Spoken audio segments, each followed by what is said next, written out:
Now I've covered a lot of stories, but this one has me stepping out of my comfort zone, literally. I'm all suited up and ready to meet the real stars of this story, the bees, and well, their keeper, Dwayne, with his son in tow. As I will find out, this is more than just beekeeping.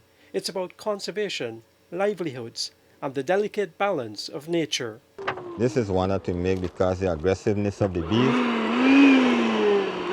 Good.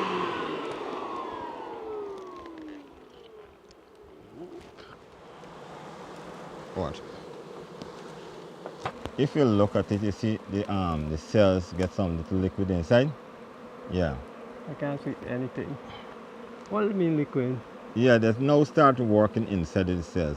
I don't know if you probably must have seen it, but there's a little bit of honey in it. But now it's not really honey season. They ever attack you? Yeah, honey attack? not from the boxes. I got attacked while scratching. What's going on here with these? Well, there's the worker bees there. And the worker bees there are female bees. Yeah. Hold this like this. Give me this. I hope I'm broken up this thing. No. This particular box is a big box. This is an 18 by 20 box. I would get like up to 3.5 gallon honey from this box. Serious? Yeah, this particular box. The one I would get like 3 gallon. Most of the other one, but this particular one, I would get like 3.5 gallon because this is a bigger box. Over what period? Well, the honey flow around here that start from late September to December, early January. The bees feed primarily in the mangrove forests. For the last 4 years, I would get in excess of 50 gallons of honey. And I would manage the money with my family. I was a single parent father, 4 kids, and that is what I look for my livelihood. The bees and the mangrove forests became a lifeline for Dwayne at a time when he was beset by the tragic loss of his wife and then when he had a stroke that limited what he could do physically.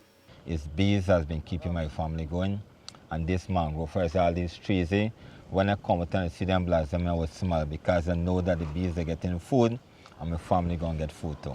At the National Agriculture Research and Extension Center, the Mangrove Center guides local communities to recognize the value of mangrove forests, not just for conservation, but as a sustainable source of income that encourages preservation rather than destruction. So they provide nursery ground for our fish industry. So our fisheries have a direct link to our healthy mangrove ecosystem. And at the community levels, we have been working with local communities to do apiculture in mangrove areas.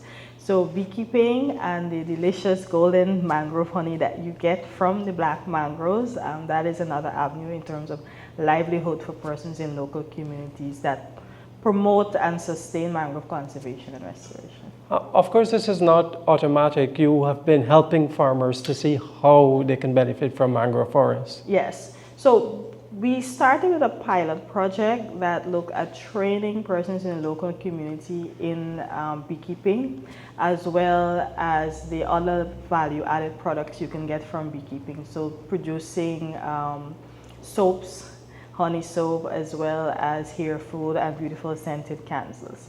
What we decided last year is that we want to expand that.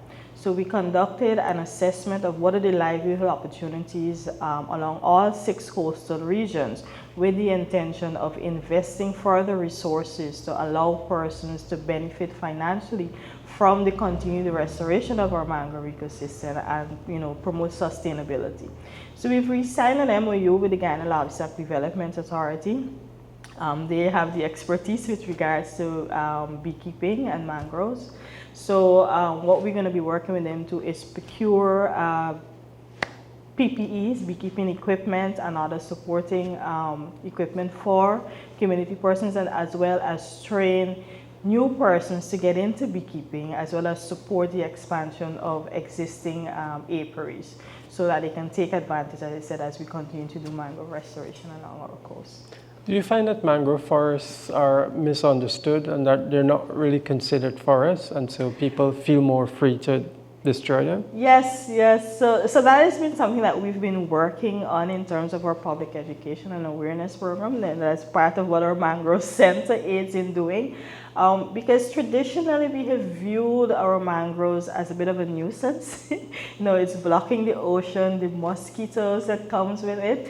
So we've been trying to change the mindset of persons to view it as forest, and also view and understand the importance of the mangroves in terms of our coastal resilience, the beautiful biodiversity that is supported by mangroves. So one of the other activities that we're looking at is ecotourism linked to mangroves. When you go out onto the foreshore, the bird watching that activities that can take place, as well as linking that to visiting apiaries, so that you can get an understanding of how honey is harvested and taste the beautiful mangrove honey as well.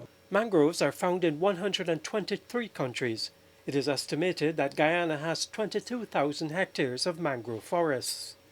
The government has implemented a series of initiatives to protect and restore mangrove forests, recognizing their critical role in coastal defense, biodiversity protection, and sustainable livelihoods.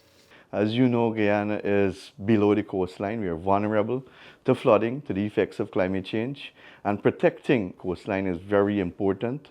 And that is why we have embarked, along with a partnership with the European Union. We have also received, and I must say that the European Union and the UK has been good partners with us with regards to our forests, the maintenance of our forests, and the restoration and protection of mangroves along our coastline, which is very essential and critical to protecting our people along the coastline. And as you are aware, 80% of our people live on just the 8 or 9% of the coast. So it is very critical and important that we continue the mangrove restoration and protection project. And I want to thank the EU for being a good partner with us in ensuring that this project is a realization today. I'll be honest, I've never been this close to any bee, let alone so many bees before, and it was frightening at first.